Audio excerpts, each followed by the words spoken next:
Nós vamos falar hoje sobre esse tema. Peço aos irmãos que coloquem a projeção lá. Esse tema, na verdade, eu fiquei pensando o que trazer nessa última mensagem, o último domingo do ano, e Deus me trouxe essa frase, e ao mesmo tempo é uma pergunta e é uma exclamação. Ainda há esperança? Ou ainda há esperança? Tem uma pergunta ali, uma interrogação grande e uma exclamação. Alguém chorando e alguém orando. Como será que está o nosso coração nessa noite? Como está o seu coração nesse momento? Será que você está questionando se há esperança ainda? Ou você está afirmando ainda há esperança? Esse tema, com certeza, é bem oportuno para esse momento. Porque nós vivemos uma situação, conforme já foi falado, e é como um chuveiro molhado, né? É impossível não reconhecer o que nós vivemos esse ano. Foi um ano muito difícil, onde pessoas se perguntam, ainda há esperança diante de tanta tragédia, diante de tantas vidas que se foram, ou que ainda estão hospitalizadas diante desse inimigo oculto. Tivemos amigos ocultos, né, nessa festa de Natal, mas o pior é o inimigo oculto, onde você não sabe onde ele está e que ele pode atacar. Então nós tivemos esse ano, esse período, e muitas pessoas se perguntam, ainda há esperança? Diante desse inimigo invisível, que está assolando muitas vidas? Ainda há esperança diante de um Natal onde muitas vidas faltaram? Expectativas para esse Natal. Faltaram avós, faltaram pais, faltaram tios, faltaram irmãos e irmãs. Esse foi um Natal muito difícil para muitas pessoas, onde a ceia de Natal, em muitos lares, quebrou-se aquela tradição, onde aquele que vinha alegrar a festa não estava mais ali para alegrar aquela festa de Natal. O personagem principal é Jesus Cristo, nós sabemos, mas tem alguns lares em que tem alguém que vai e faz aquela alegria toda, ele faltou. A Covid levou. A Covid levou também aquela avó, aquela mãe que cozinhava de forma maravilhosa. E a ceia, olha, nós vamos ter que comprar a ceia, porque ninguém cozinha como a minha mãe cozinhava. Muitos podem estar falando isso agora. O meu avô, minha avó, faltou. Quantas pessoas a Covid levou? Foi um Natal totalmente diferente. Como nenhum de nós aqui tivemos em uma geração, geração passada, século passado como esse, passou. Aí alguém pergunta, ainda há esperança? Diante de tanta tragédia que nosso mundo, tem acontecido no mundo, muitas pessoas estão aí com esse questionamento ainda. E o que nós colocamos essa noite, com certeza, se formos fazer uma pesquisa nessa noite aqui, nesse culto, ou talvez alguém mande mensagem ali pelo Facebook, se você conhece alguém ou perdeu alguém nesse período, nesse ano, com certeza muitos de nós aqui vão levantar a mão. Eu conheço alguém ou perdi alguém tão querido, tão querida. Mas será que ainda há esperança? Perdemos também, muitas pessoas perderam relacionamentos nesse período de pandemia. Muitos lares foram destruídos porque o marido não conseguia conviver com a esposa, ou a esposa com o marido, os filhos em casa. Nesse período de pandemia, as aulas online, presentes em casa, os pais tiveram que voltar a estudar. Não foi isso? Muitos pais que tiveram que voltar. Mas eu não sou um aluno, o pai falava para os professores.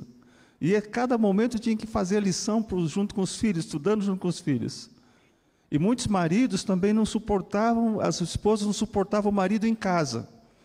E por esse motivo aumentou o feminicídio nesse ano, aumentou as agressividades, a indiferença brotou dentro de muitos lares.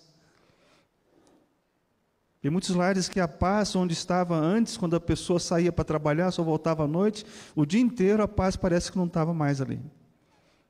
Foi um ano em que muitos se perguntaram, ainda há esperança? Diante de tudo isso, No dia 24, na véspera de Natal, nós, antes de fazermos a nossa tradicional ceia, graças a Deus, nós não faltamos. Minha esposa estava lá para fazer tudo aquilo que ela fez, como uma formiguinha, eu falar para todos. Tinha o nosso irmão Antônio Barbosa, que chamava minha esposa de formiguinha. E ela fez pratos e mais pratos assim, rapidamente. E naquela tradicional ceia de Natal, o meu neto falou, antes de nós orarmos, ele falou assim, olha, esse ano foi muito difícil. Até as crianças reconhecem que foi um ano difícil. A pergunta que eu faço, tem sido um ano difícil para você também? Muitos estão dizendo que está sendo difícil ainda. Que perdeu não só parentes, amigos, mas também perdeu a questão financeira, relacionamentos. Será que ainda há esperança diante de tudo isso? Será que a nossa mente está sendo tomada por essa pergunta, por esse questionamento? Ou por essa afirmação, ainda há esperança?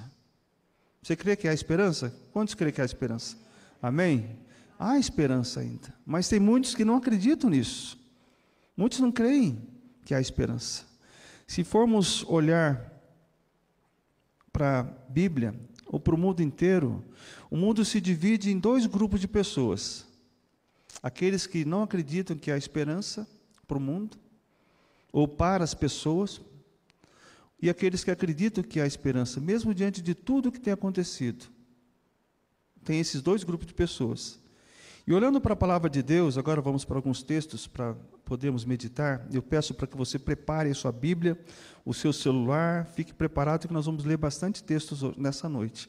Vários versículos bíblicos. Será que a Bíblia fala de pessoas que viveram situações onde foram questionadas por esse tema? Ainda há esperança? Eu diria para vocês que não só uma pessoa, mas uma infinidade de pessoas na Bíblia, tanto no Antigo quanto no Novo Testamento, foram questionados por esse tema, por essa pergunta, que hoje está nos martirizando. Muitas pessoas estão sendo martirizadas por essa pergunta. Eu poderia falar de muitos personagens, exemplos da Bíblia, mas vamos começar aqui por Gideão. Lá em Juízes capítulo 6, se você puder abrir a sua Bíblia comigo, Juízes capítulo 6, nós temos ali no versículo 12 a 14, Gideão, uma pessoa simples, comum, assim como nós, lavrador, estava ali malhando o trigo com medo dos inimigos, quando de repente chega o anjo do Senhor para ele e diz no versículo 12, Juízes capítulo 6, então o anjo do Senhor lhe apareceu e lhe disse, o Senhor é contigo, homem valente. Talvez a sua versão fala homem valoroso. O Senhor é contigo, homem valoroso. Respondeu-lhe Gideão, ai, Senhor meu, se o Senhor é conosco, por que nos sobreveio tudo isso? Talvez você pergunte, esse questionamento esteja na sua mente, mas se o Senhor está comigo, por que veio essa Covid? Esse problema sério, essa enfermidade? Por que o Senhor levou tantos amigos, parentes? Por que toda essa opressão Gideão colocou aqui para o anjo do Senhor? E olha só o que ele coloca, ele faz mais um questionamento aqui. E o que é feito de todas as suas maravilhas que os nossos pais nos contaram, dizendo, não nos fez o Senhor subir do Egito? Porém agora o Senhor nos desamparou e nos entregou nas mãos desse inimigo. Será que Deus nos entregou nas mãos desse inimigo? Aqui dos midianitas. E Gideão estava ali questionando a Deus. Ainda há esperança? Ele perguntava. Será que há esperança? Aí o anjo do Senhor virou-se para Gideão, no versículo 14, e disse, vai nessa tua força, e livra Israel da mão dos midianitas, porventura não te enviei eu?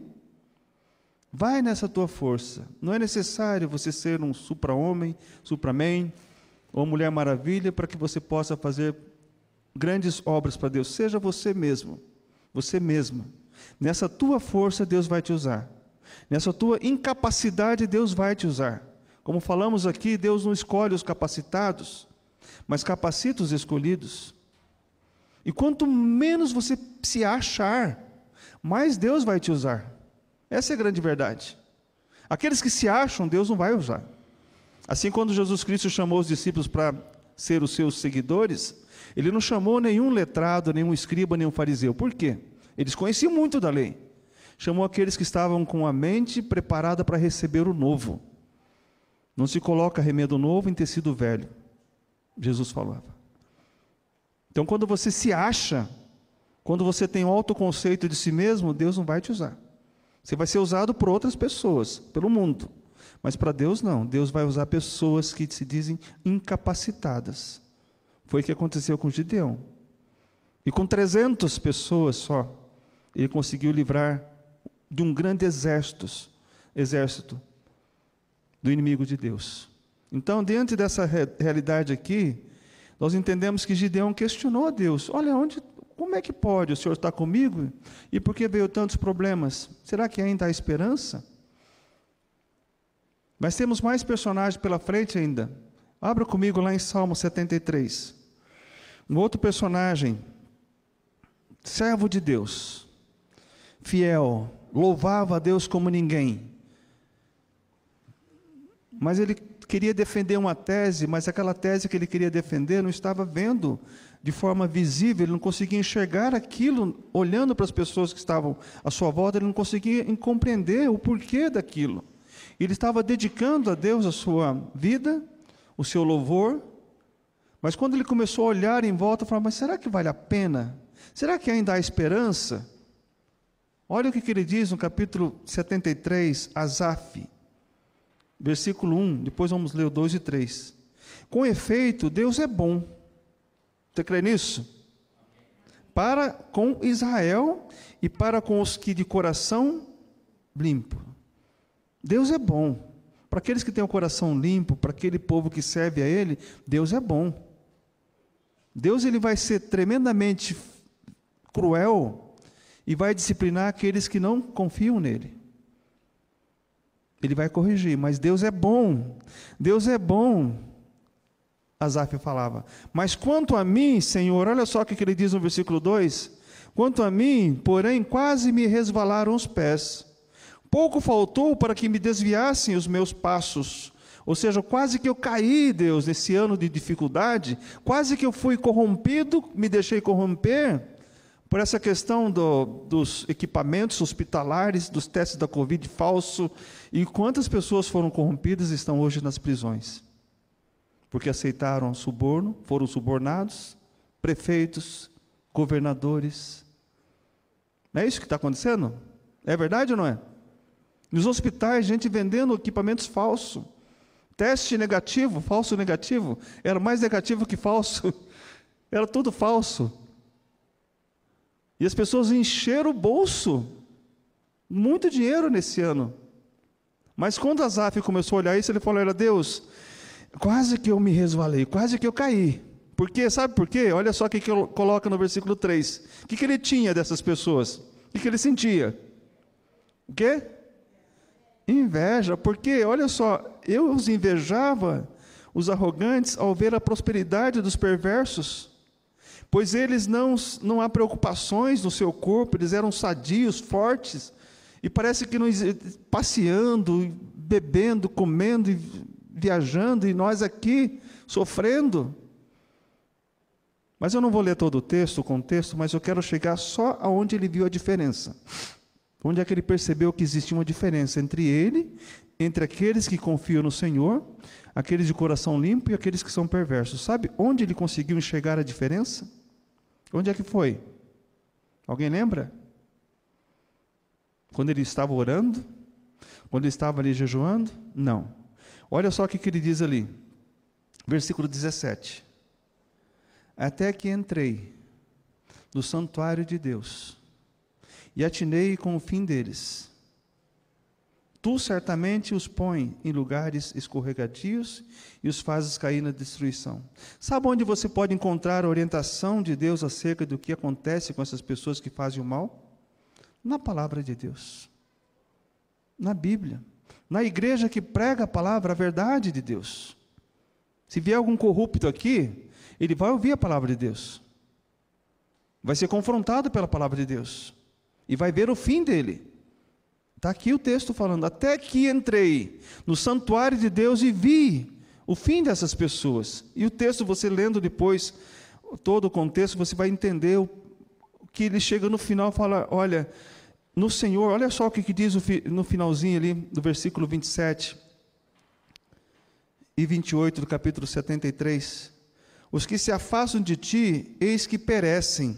Tu destróis todos os que são infiéis para contigo. Quanto a mim, aí ele fecha a sua tese, quanto a mim, bom é estar junto a Deus, no Senhor Deus, ponho o meu refúgio, para proclamar todos os seus feitos. Vale a pena, ainda há esperança. Ele começa questionando, será que há esperança ainda? Depois termina afirmando, há esperança. É o que nós cremos na palavra de Deus. Então, não só Gideão, mas como Asaf, mas tem outros personagens também que eu quero mencionar com vocês essa noite. Isaías era um outro servo de Deus que questionava, será que vale a pena? Será que ainda há esperança para mim, que tenho os lábios impuros? Olha o que diz lá em Isaías capítulo 6, versículo 5. Isaías 6, 5. Próximo texto. Ainda há esperança? Olha só o que Deus fez com Isaías. Isaías capítulo 6, versículo 5. Diz o texto, Então disse eu, Isaías 6:5, ai de mim, estou perdido, porque eu sou homem de lábios impuros, e habito no meio de um povo de impuros lábios, e os meus olhos viram o Rei, o Senhor dos exércitos. O que aconteceu? Vale a pena, Senhor, porque eu sou de lábio impuro, será que ainda há esperança para mim? Quantas pessoas você conhece que esse ano não se converteram porque ainda não acreditaram que há esperança para eles? Não permitiram que o Espírito Santo entrasse na vida dele ou dela, porque disseram, não tem, Deus não tem, não consigo mudar. Deixe Deus trabalhar, nós somos apenas o agente de Deus que vai levar a palavra. Deixe o Espírito Santo entrar no seu coração e vai transformar a sua vida e os seus lábios. Deus fez isso com Isaías, não fez? Fez ou não fez? O que fala mais à frente um pouquinho? Então, um dos serafins voou para mim, trazendo na mão uma brasa viva, no versículo 6, que tirava do altar com um tenaz. Com a brasa tocou a minha boca e disse, eis que ela tocou os teus lábios, e a tua iniquidade foi tirada e perdoado o teu pecado. Se tem pessoas com dificuldade de acreditar que ainda há esperança, olha para essa verdade aqui. Quantas pessoas você conhece que têm lábios impuros, que falam besteira e mais besteira e piada suja? Mas quando Deus transforma, Ele transforma os seus lábios também, a sua mente e o seu coração. Ainda há esperança. Ainda há esperança.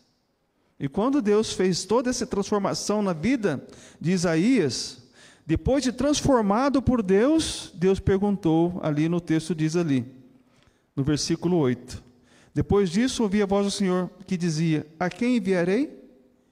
E quem há de ir por nós? Disse eu, eis-me aqui, envia-me a mim. Então não queira ser enviado por Deus sem ser transformado por Ele antes. Você só vai fazer besteira. Você só vai prejudicar a obra de Deus. É verdade, não é, irmãos? Quantas pessoas hoje estão destruindo igrejas porque não foram enviados por Deus, sem terem sido transformados primeiro por Ele? Não, eu tenho a capacidade, mas ainda não foi transformado. Não vai ajudar. Só vai piorar. Não tente servir a Deus sem antes ser transformado pelo Espírito Santo. A transformação é de dia após dia. Basta você se colocar nas mãos dEle. Foi o que aconteceu com Isaías. Primeiro o anjo transformou os lábios dele. E quando Deus falou, olha, agora quem que eu vou enviar? Eles já sabiam que era Isaías, né? Aí eis-me aqui, Senhor, o Senhor me transformou, envia-me. Quantas pessoas hoje estão sentadas aqui ou nos lares que Deus transformou e você está parado, como um livro na estante, estacionado, resignado e não quer servir a Deus? Quantas vidas você pode alcançar com o seu testemunho de transformação? João Carlos, no batismo dele, já alcançou muitas vidas pelo testemunho dele. O Jefferson também, que foi um ex-presidiário, que recentemente já estava ali com o pessoal corrigindo as aulas de discipulado, teve a vida transformada. E ele falou algo muito interessante, que quando ele estava na prisão, Jefferson, em Piraquara, ele falou que lá na prisão existe um ditado: aqui nós conhecemos a Deus e lá fora nós esquecemos dele. Ele falou, comigo não vai ser assim não, em nome de Jesus. Eu quero ter a vida transformada. Foi o que aconteceu com Isaías. Então, se você diz que não há esperança, creia. Para o homem não há esperança. Ai do homem que confia no homem, em si mesmo. Mas quando você confia em Deus, há esperança. Há esperança. Temos mais personagem ainda? Isaías. Jeremias, um outro, que também viveu uma situação muito difícil, onde ele estava vivendo um período em que a cidade dele, tão querida, Jerusalém, tinha sido sitiada. Sabe o que é uma cidade sitiada? Ninguém pode entrar e ninguém pode sair. E naquela época as cidades eram muradas, com muros em volta, e não tinha como colocar mantimento dentro da cidade, não tinha como eles irem para a lavoura, para cultivar e para colher. Então, durante aquele período de cerco do inimigo, a cidade ficou sitiada, acabou-se os alimentos, as mães estavam cozinhando os próprios filhos para comerem, estavam comendo esterco, cabeça de jumento valia uma fortuna, diz o texto. Antes a cidade era maravilhosa, em Lamentações, vamos ler Lamentações, olha só o que Jeremias falou diante daquela situação difícil que ele estava vivendo. Será que nós estamos vivendo situações difíceis como essa? Jeremias, lá em Lamentações.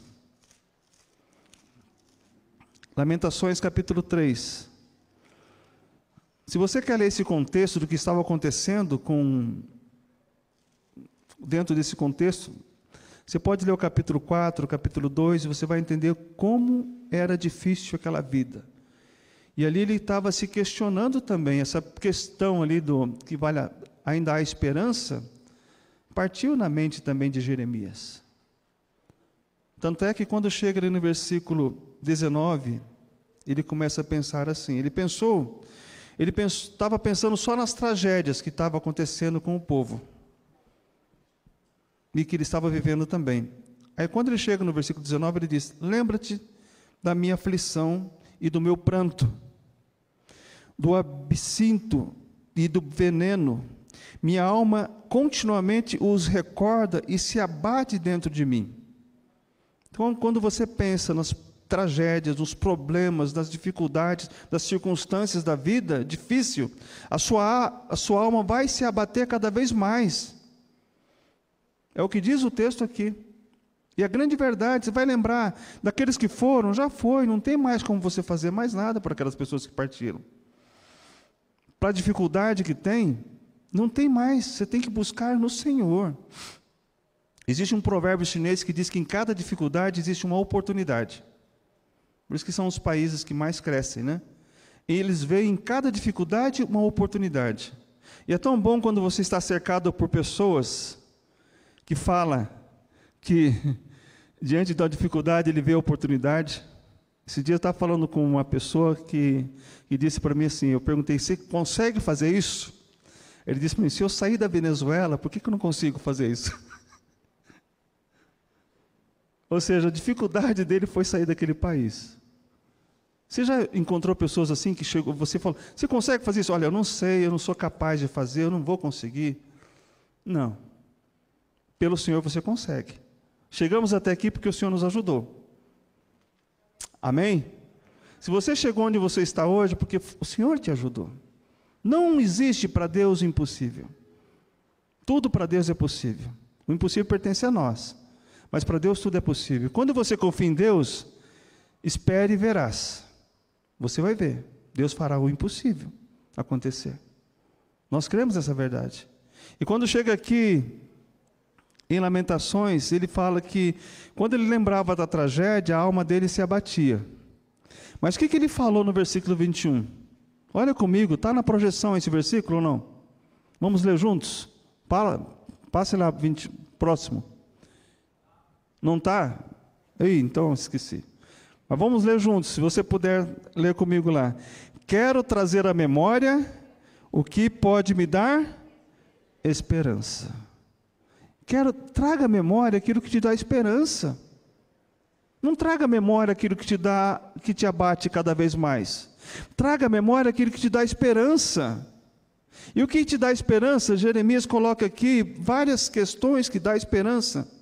Foi pelo menos 7 fatos que ele coloca aqui que deu esperança. Já preguei sobre essa mensagem. Primeiro ele começa pela misericórdia, pela fidelidade de Deus.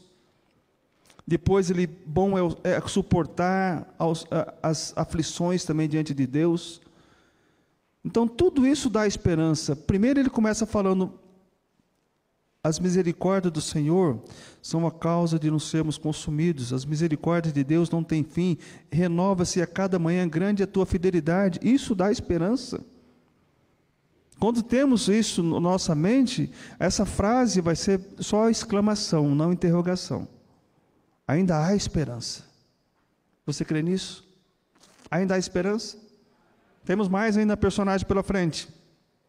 Abacuque. Um outro personagem. Tem muitos que eu poderia falar, irmãos. Abacuque, quase no finalzinho lá do Antigo Testamento.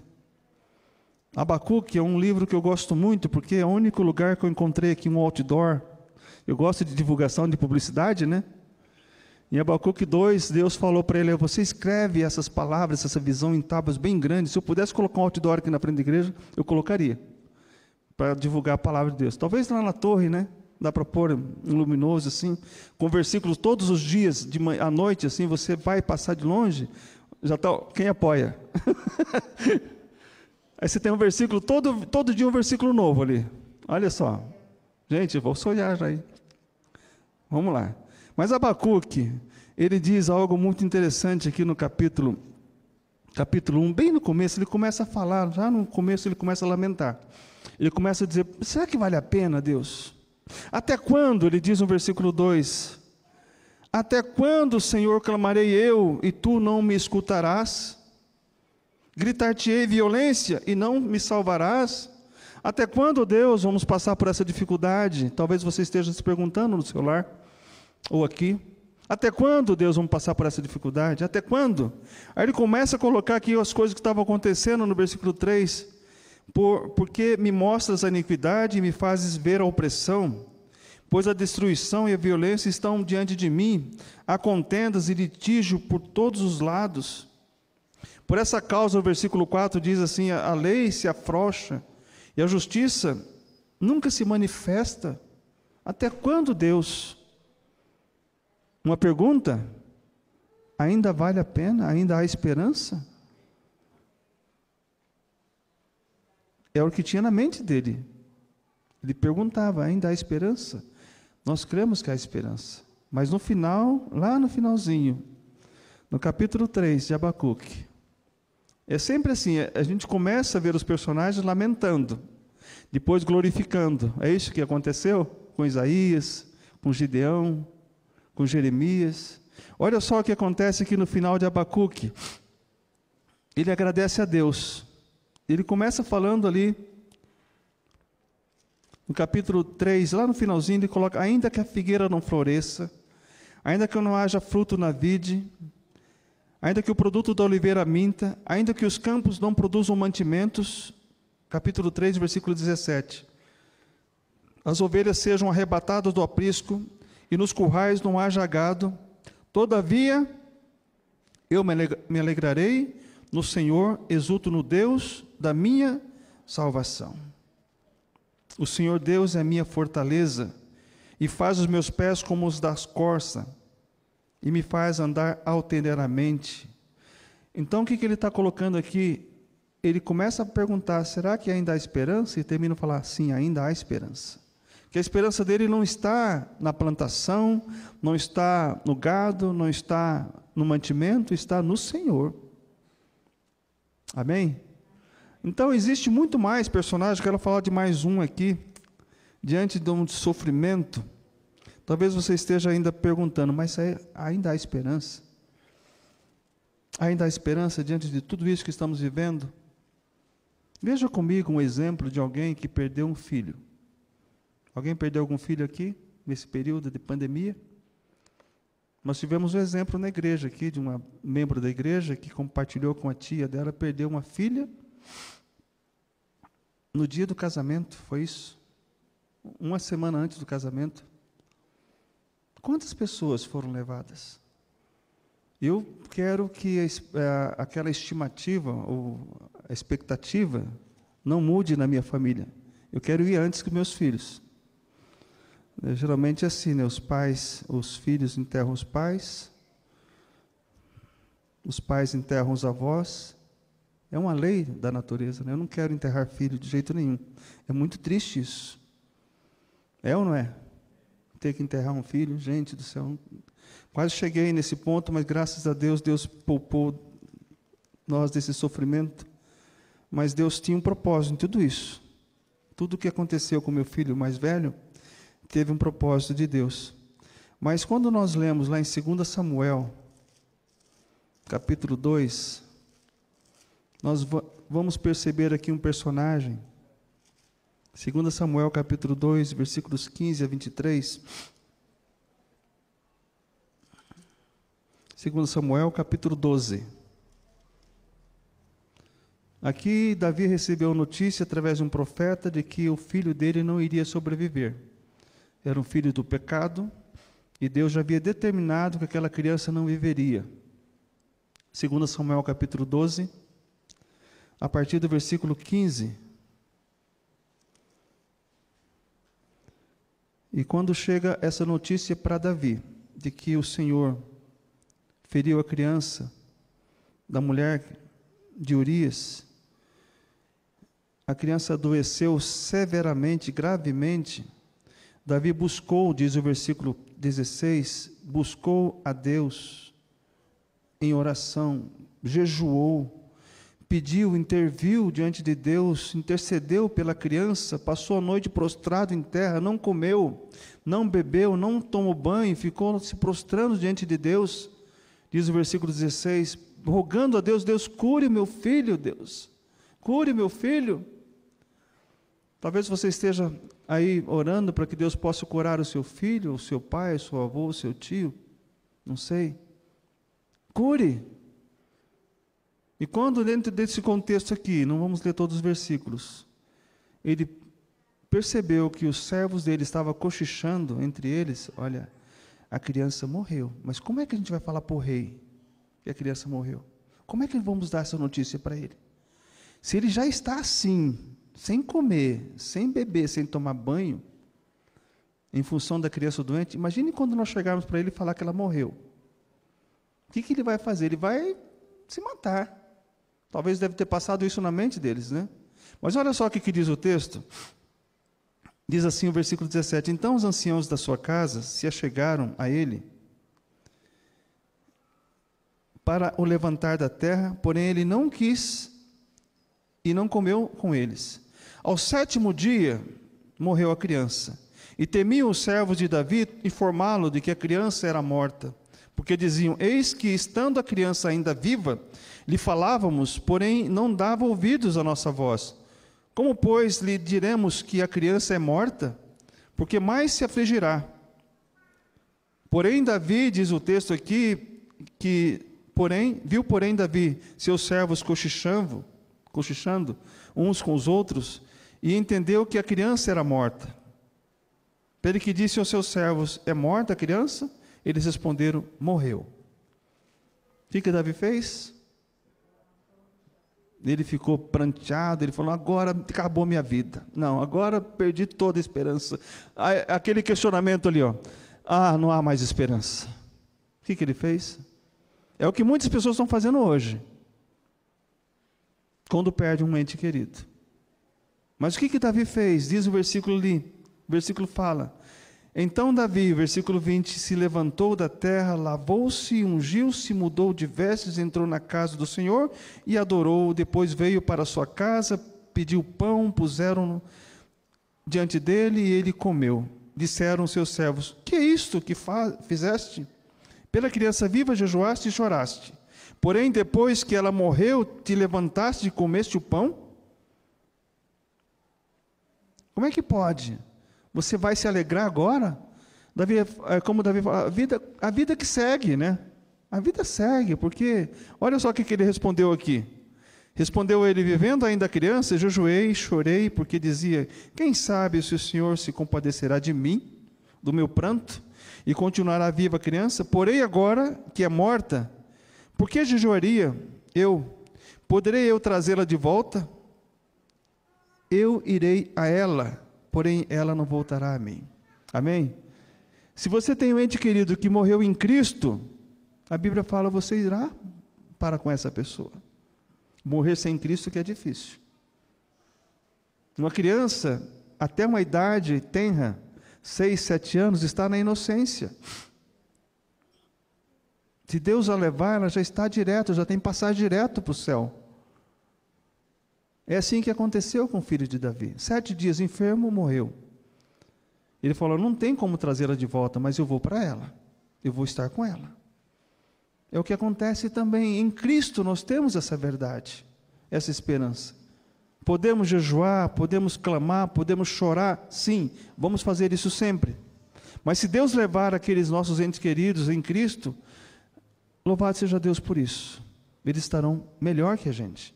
Não terão mais problemas. Não terão mais dificuldade.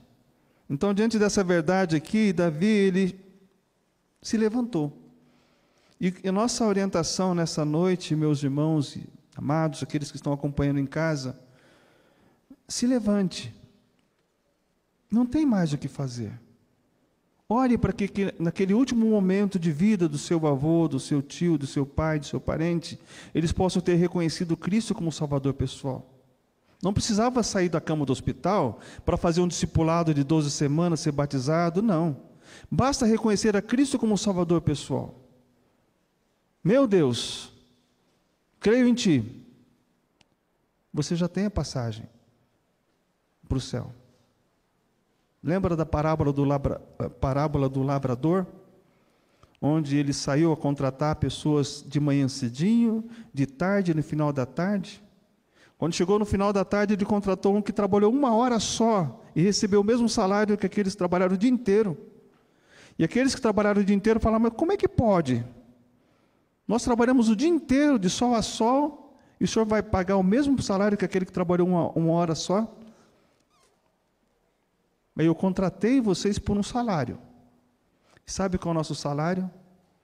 A salvação. Nós sabemos que o salário do pecado é a morte, mas o dom gratuito de Deus é a salvação, a vida eterna. Então, se você recebe a Cristo como Salvador, independente do tempo de vida que você tenha, ou do tempo de cristão que você tenha, a salvação é única, é uma só.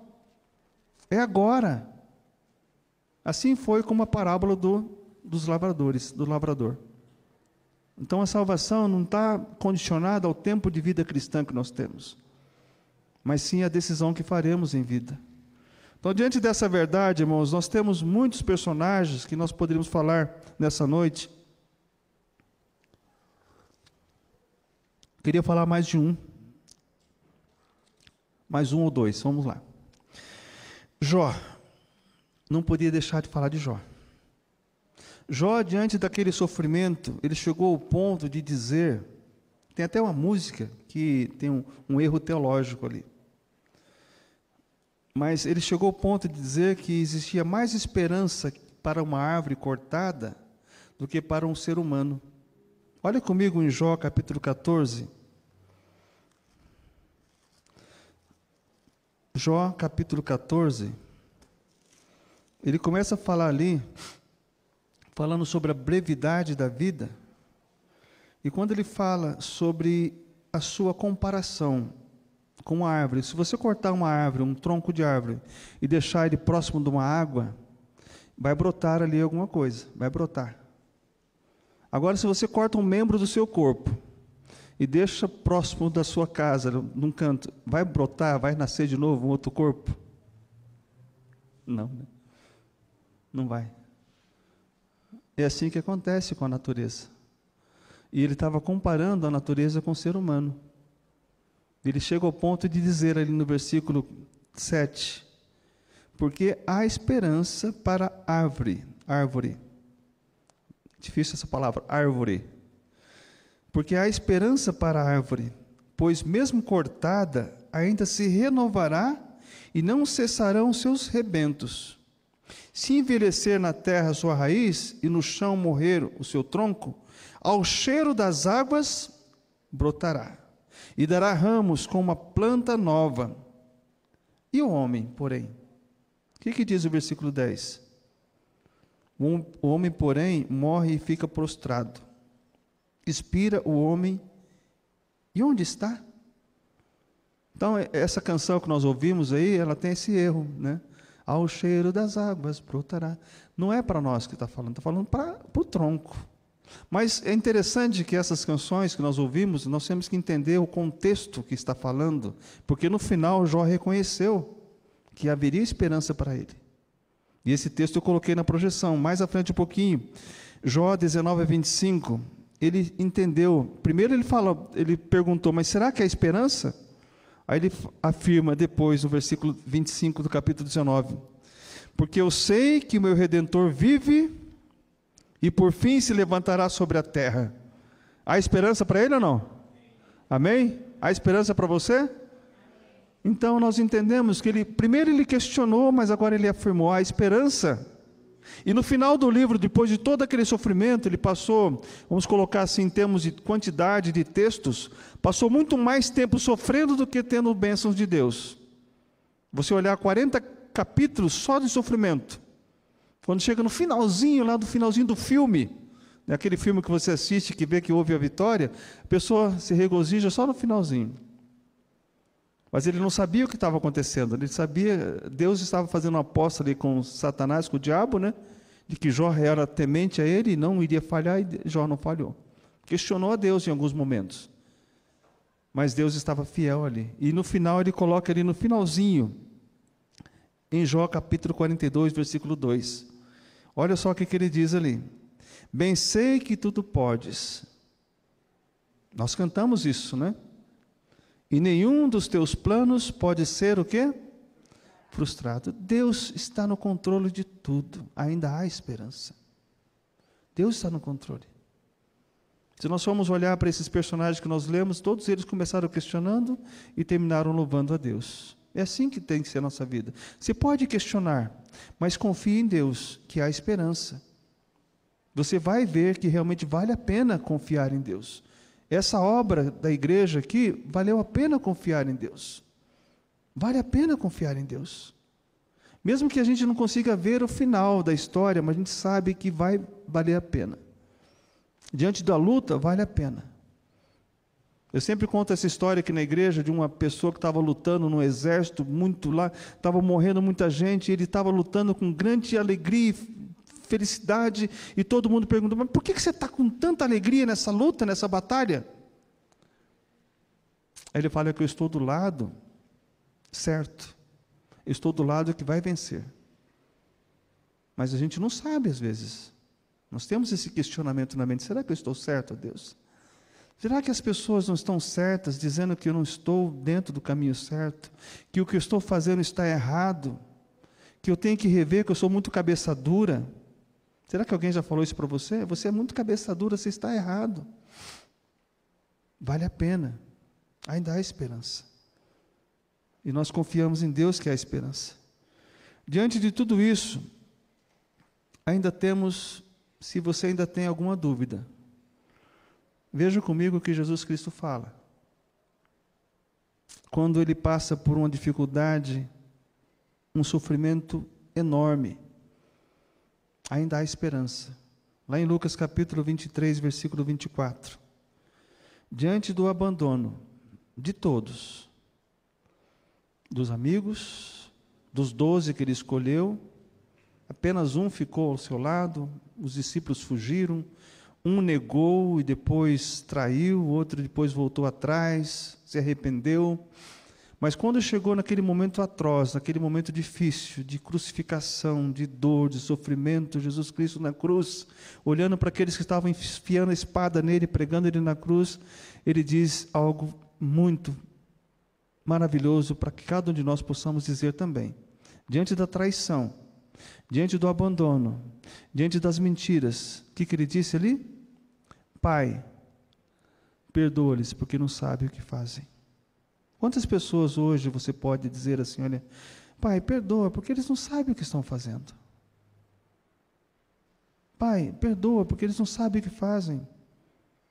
Então Jesus Cristo perdoou aqueles que o pregaram na cruz, aqueles que enfiou a espada nele, aquele que negou ele, aquele que vendeu ele por 30 moedas, ele perdoou. Ele perdoou. Pediu perdão do Pai. O que nós devemos pedir também é que Deus perdoe essas pessoas que fizeram ou que fazem algum mal contra você. Eu vi uma frase um tempo atrás que muito me marcou, que uma tribo indígena estava sendo assolada. E naquela tribo tinham levado todas as mulheres e crianças, e os velhos, mais idosos, morreram, e os jovens correram, e alguns sobreviveram. E no final eles foram atrás daqueles que o mataram. Aí, naquele momento final, atroz, ele falou assim, um dos índios falou, olha, o meu coração está sangrando, mas o meu vingador é Deus. Eu não vou fazer o mesmo que eles fizeram com minha família. Seu coração pode estar sangrando pelo que fizeram com você, mas quem vai vingar? O que diz a palavra em Romanos? Não te deixa vencer do mal, mas vence o mal com o bem. Vence o mal com o bem. Faça o bem para as pessoas. Eles não vão compreender. Como é que você pode fazer o bem se eles te fizeram mal? O texto de Romanos diz que você vai estar amontoando brasas vivas sobre a cabeça. Na linguagem de hoje, de Romanos capítulo 12, versículo 21, é como se você tiver... O texto fala que eles vão morrer de remorso, de você estar fazendo bem com aquelas pessoas que te fizeram mal. Deixe Deus trabalhar. Deus é o vingador. Deus é que vai agir. Nós não temos esse poder, não temos essa autoridade dada por Deus. Se o teu inimigo tiver fome, dá de comer, se tiver sede, dá de beber. Ouviste que foi dito, olho por olho, dente por dente, Cristo falou. Eu, porém, vos digo, amai os vossos inimigos e orai pelos que vos perseguem. Ore por essas pessoas. Ore. Não precisamos conviver com essas pessoas. A gente entende também isso na palavra, eu vou ler mais à frente um pouquinho. Mas Cristo, ele diz, Pai, perdoa, porque eles não sabem o que fazem. Mas diante do último inimigo a ser vencido, a morte, Jesus fala para Marta e Maria, lá em João capítulo 11, 25 e 26. Ele diz algo muito importante para que nós possamos compreender também, diante desse momento, se ainda há esperança ou não. Olha só o que ele fala ali em João capítulo 11, 25 e 26. Eu sou a ressurreição e a vida. Quem crê em mim, ainda que morra, o quê? Viverá. E todo aquele que vive e crê em mim, não morrerá eternamente. Crê nisto. Essa é a palavra que nos dá esperança. Mesmo que nós morramos. Tem um texto de Romanos capítulo 14, versículos 7 e 8, que também nos dá essa mesma afirmação de Cristo. Porque essa noite, irmãos, é a noite em que muitas pessoas não creem que há esperança. Tem muitas pessoas hoje que não creem nessa palavra. Se Cristo entrar, se o Espírito Santo entrar no seu coração, creia. Porque estando com Cristo, há esperança. Olha só o que diz Romanos 14, versículos 7 e 8. Porque nenhum de nós vive para si mesmo, nem morre para si. Versículo 8, porque se vivemos, para o Senhor vivemos. Se morremos, para o Senhor morremos. Quer pois vivamos ou morramos, somos do Senhor. Amém? É o que dizia o nosso irmão Antônio Barbosa, que morreu com 94 anos, 6 meses e 12 dias. Ele contava os dias, eu não esqueço. Ele dizia assim, quer eu acorde amanhã ou não, eu estou com o Senhor. Ele dizia dessa forma. E o nosso irmão Adão, que esteve naquele culto de domingo, onde chegava o Adão primeiro, o primeiro homem chegava primeiro. E chegava o nosso irmão Antônio Barbosa. O irmão Adão falava, olha, quando eu morrer, eu só vou abrir a porta e passar para o outro lado. Quer uma explicação mais gostosa que essa de estar com Deus? Eu só vou abrir a porta e entrar para o outro lado. E Cristo fala, eu sou a porta. Está teologicamente correto. Cristo é a porta de entrada para o céu. Então, isso aqui nos dá a esperança, nos dá essa afirmação de que ainda há esperança. O apóstolo Paulo confirma essa verdade também em Romanos capítulo 5, versículos 1 a 4. Romanos 5, 1 a 4, tem mais textos ainda, irmãos. Ele diz assim, em Romanos capítulo 5, versículo 1 a 4, justificados, pois, mediante a fé, temos paz com Deus, por meio do nosso Senhor Jesus Cristo, por intermédio de quem obtivemos igualmente acesso pela fé a esta graça, na qual estamos firmes e gloriamo-nos na esperança da glória de Deus. Vamos nos alegrar nessa esperança da glória de Deus? Ainda há esperança? E não somente isso, mas também nos gloriamos ou nos alegramos nas próprias tribulações. Como assim? Nas próprias tribulações, nas minhas dificuldades, eu tenho que me alegrar? Sim. Quando vem as tribulações, temos que nos alegrar, porque o texto nos diz, porque na tribulação, a tribulação produz o quê? A perseverança. E a perseverança, a experiência, a experiência, a esperança. Ora, a esperança não confunde, porque o amor de Deus é derramado em nosso coração pelo Espírito Santo que nos foi outorgado. Ou seja, diante da tribulação, dessa dificuldade que estamos vivendo hoje, no mundo inteiro, é impossível alguém no mundo não estar sabendo o que está acontecendo. Há pouco, antes de vir para o culto, a minha esposa compartilhou uma matéria que saiu, que o único lugar no mundo que não estava ainda, que a Covid não havia alcançado, alcançou. Chegou lá. Alguém sabe onde é? Na Antártida. Chegou lá também. Imagine. Então, o mundo inteiro está sabendo o que está acontecendo. E dessa tribulação, nós temos que nos alegrar. Porque essa tribulação produz em nós perseverança.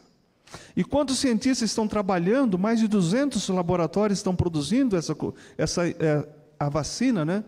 Então, essa perseverança, imagine se o povo ficasse olhando para o céu, esperando passar essa onda da Covid, como os gafanhotos. Será que ela passaria? Não, eles estão trabalhando. E a experiência, quantas pessoas com trabalho, com afinco estão fazendo isso? E com essa experiência, muitas pessoas começaram a ter muito mais sabedoria, muito mais coisas a fazer. Essa pandemia nos trouxe a tecnologia para dentro da igreja, né? Quem diria que teríamos aí uma transmissão na internet, ou um pano verde para transmitir as imagens melhor ainda? Então, isso é bênção de Deus. E tem pessoas que não aderiram a esse tipo de sistema. Tem muitos pastores que fecharam as igrejas porque não acreditaram que isso iria perdurar por um bom tempo. Temos que continuar, sim. Então, diante dessa verdade, ainda há esperança. Ainda há esperança. E o apóstolo Paulo, mais à frente um pouco, em Romanos 12, 12, tem a versão, está na projeção, ele diz assim: regozijai-vos ou alegrai-vos na esperança, sede pacientes na tribulação. Nesse período de tribulação, seja paciente. Na oração, perseverante. Diz o texto: alegre-se na esperança de Deus, seja paciente nessa tribulação, mas na oração você deve ser perseverante. Não deixe de orar. Não deixe de buscar o Senhor em oração. E mais à frente um pouco, em Romanos 15, 12, 13, ele diz também. Olha só que mensagem maravilhosa para nós que estamos aqui nessa noite. Também diz Isaías: haverá raiz de Jessé, aquele que se levanta para governar os gentios. Nele os gentios esperarão. Quem é esse? Quem que é essa pessoa?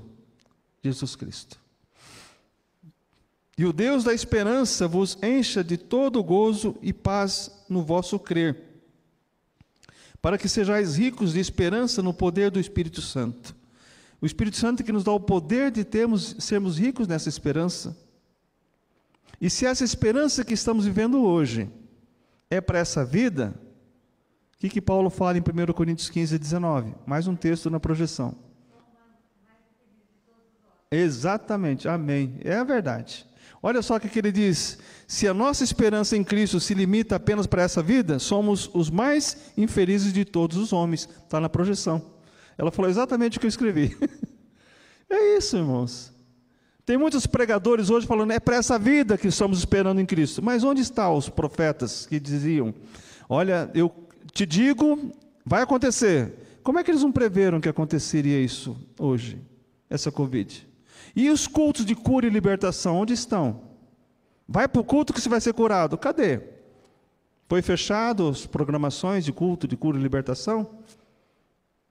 Teologia. Em cada momento da história, nós somos confrontados com a nossa teologia. Se de fato estamos crendo em Deus, as tribulações virão, e cada vez pior ainda. Mas temos que crer nessa verdade da palavra de Deus, porque há esperança. E essa esperança, Paulo fala que existe lá em 1 Tessalonicenses 4, 13 a 18, existe 2 grupos de pessoas para ir para o final da nossa mensagem, estamos chegando ao final. 1 Tessalonicenses 4, versículos 13 em diante, ele fala acerca da morte daqueles que já morreram em Cristo, porque tem aquelas pessoas que morreram sem Cristo que não têm esperança mais. E ele diz ali no versículo 13, irmãos, não queremos, porém, que vocês sejam ignorantes com respeito aos que dormem ou aos que morrem, para não vos entristecerdes como os demais que não têm esperança. Então tem gente que não tem esperança. Essa pergunta ali, essa afirmação, ainda há esperança? Para muitos não há esperança mais. Mas se crê em Jesus Cristo, aí há esperança.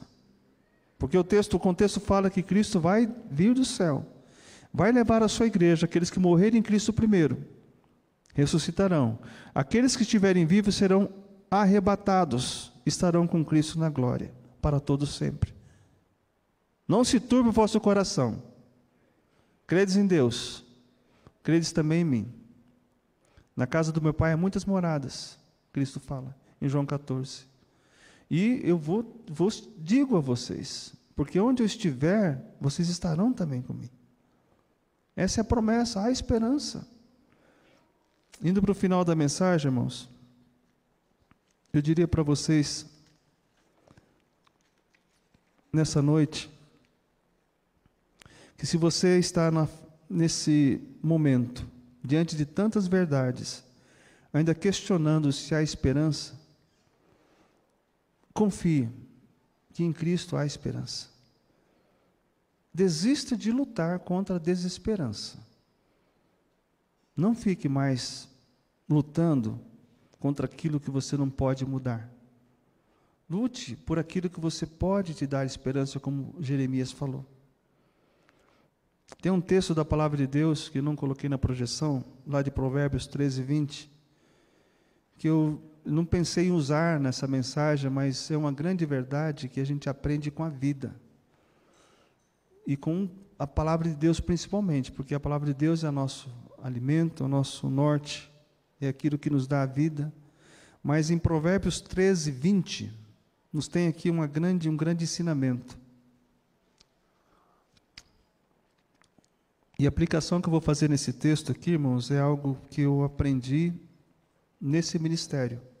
A duras penas, eu diria para vocês que eu aprendi isso. E eu quero trazer isso para vocês essa noite. Provérbios 13, 20 diz o seguinte: o que anda com os sábios ficará sábio, mas o companheiro dos tolos será destruído. É isso que diz a sua palavra?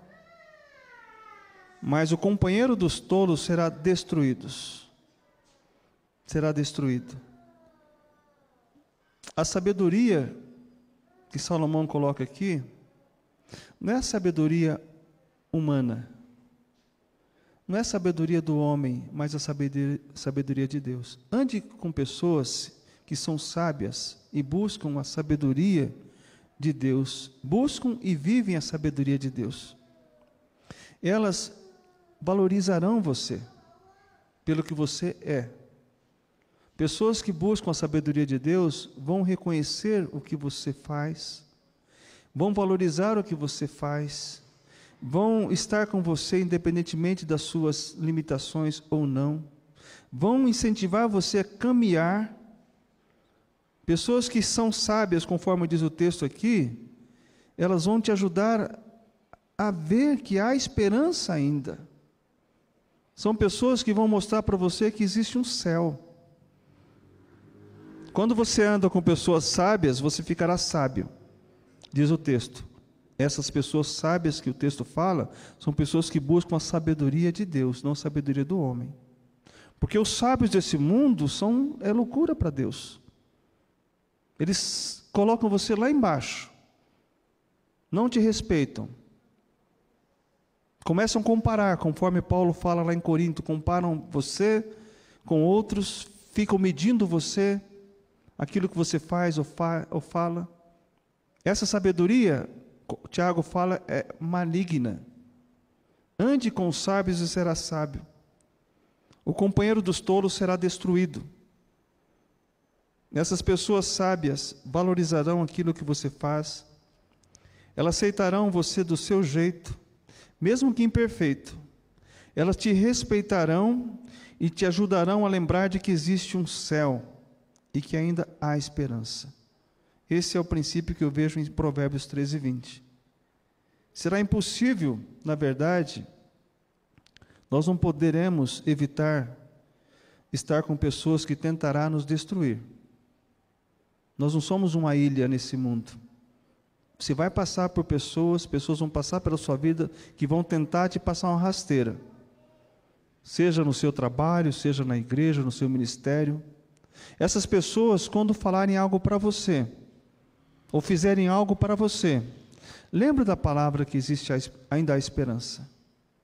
Quando falarem algo que não vai te edificar, entre por um ouvido e saia por outro. Não internalize isso na sua vida. Não traga à memória aquilo que não te dá esperança, como Jeremias falou.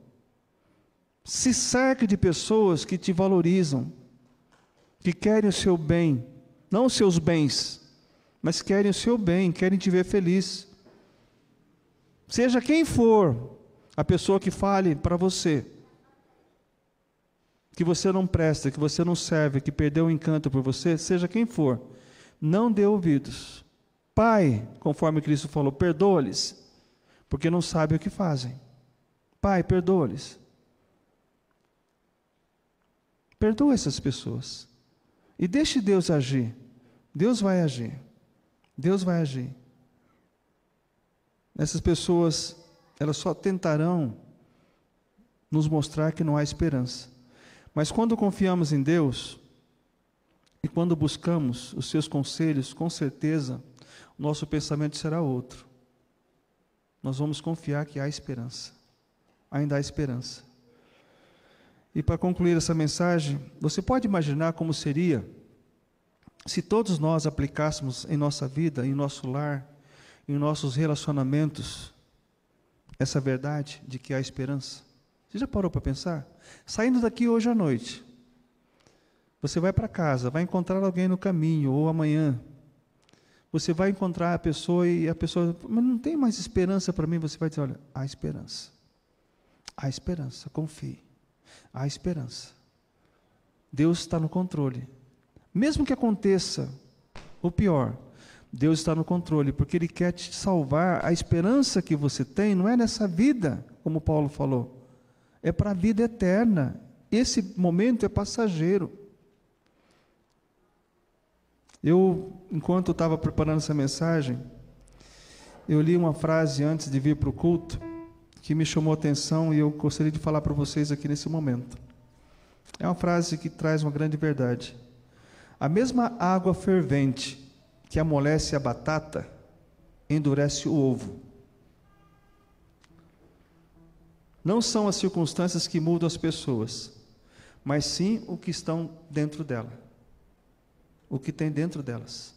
Então as circunstâncias, se você, dentro de você, tem a esperança, pode vir o que for, não vai mudar o seu modo de pensar, porque há esperança.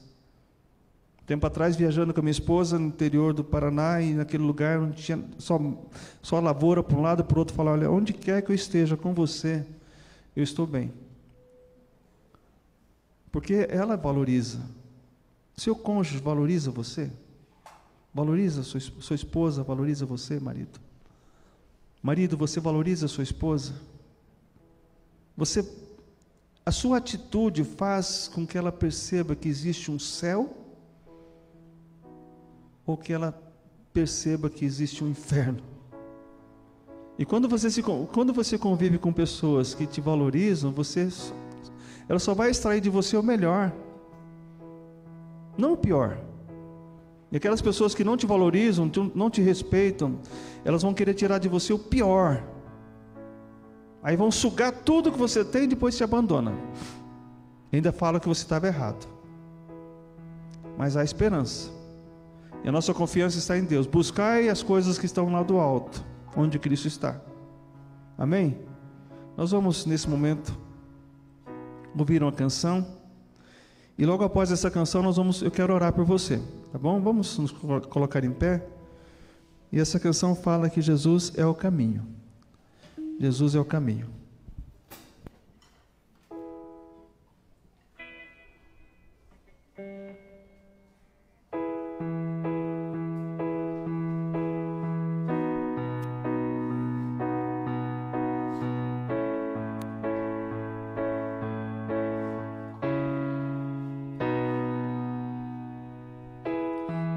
Se turbe o vosso coração, acredite em Deus e também em mim.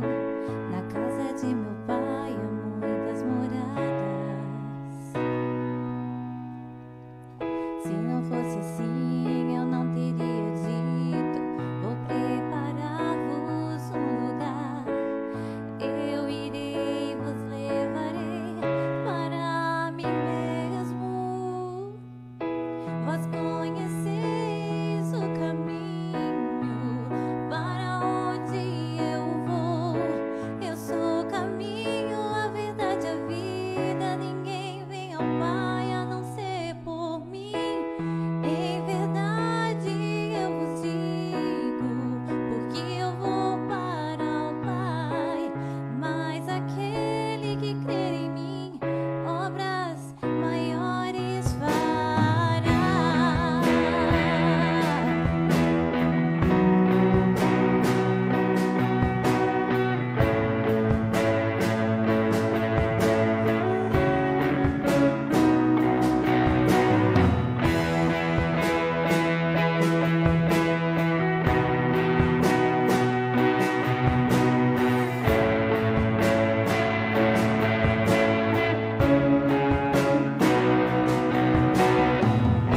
Se me amares verdadeiramente, guardareis os meus mandamentos.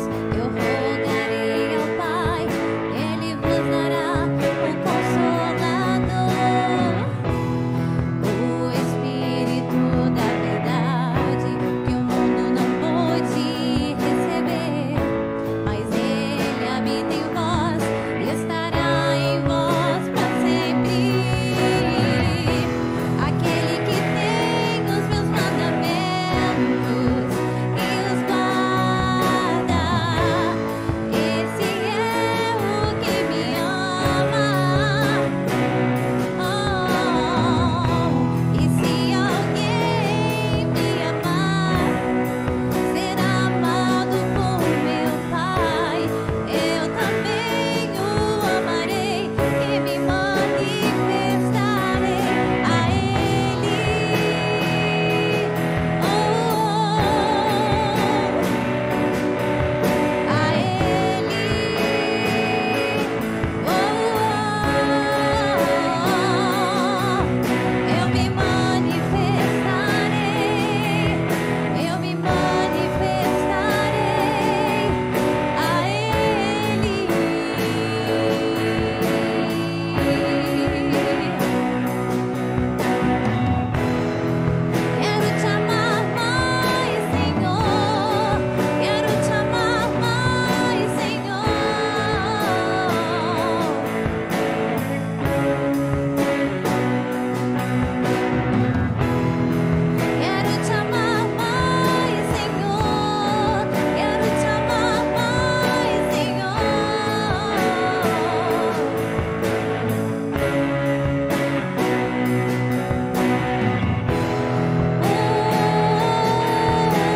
Vamos orar nesse momento, você que está aí em pé.